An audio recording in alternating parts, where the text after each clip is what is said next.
کربلا کا واقعہ اسلامی تاریخ کا نہایت اہم دلخراش اور سبق آموز باب ہے۔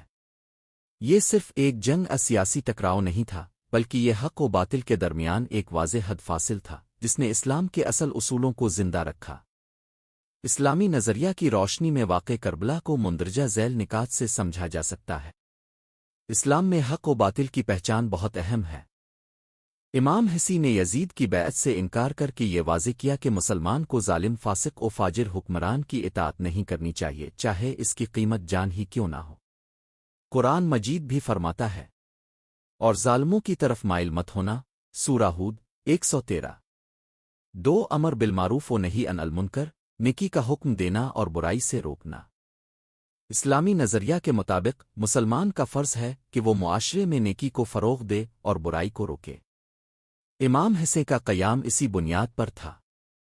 آپ نے فرمایا، میں اس لیے نکلا ہوں کہ امت نانا کی اصلاح کروں، نیکی کا حکم دوں اور برائی سے روکوں۔ اسلام میں قربانی اور صبر کو بلند درجہ حاصل ہے۔ کربلا میں امام حسین اور ان کے ساتھیوں نے جانوں کی قربانی دے کر صبر، استقامت اور اللہ کی رضا کا اعلیٰ نمونہ پیش کیا۔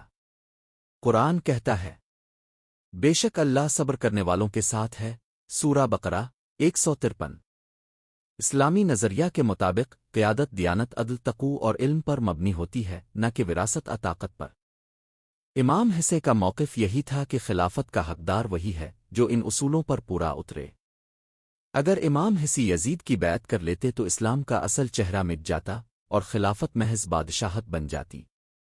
امام حسین کی قربانی نے اسلام کو بچا لیا، اسی لیے کہا جاتا ہے، اسلام زندہ ہوتا ہے ہر کربلا کے بعد۔ کربلا کا واقعہ صرف ایک تاریخی سانحہ نہیں بلکہ ایک انقلابی پیغام ہے جو ہر دور کے مسلمانوں کو یہ سکھاتا ہے کہ ظلم کے خلاف کھڑے ہونا، حق کا ساتھ دینا اور دین کی حفاظت کرنا ایک مسلمان کا فریضہ ہے۔ امام حسین کی شہادت اسلامی نظریہ کا عملی مظاہرہ ہے جو رہتی دنیا تک حق کی شمع روشن رکھے گا۔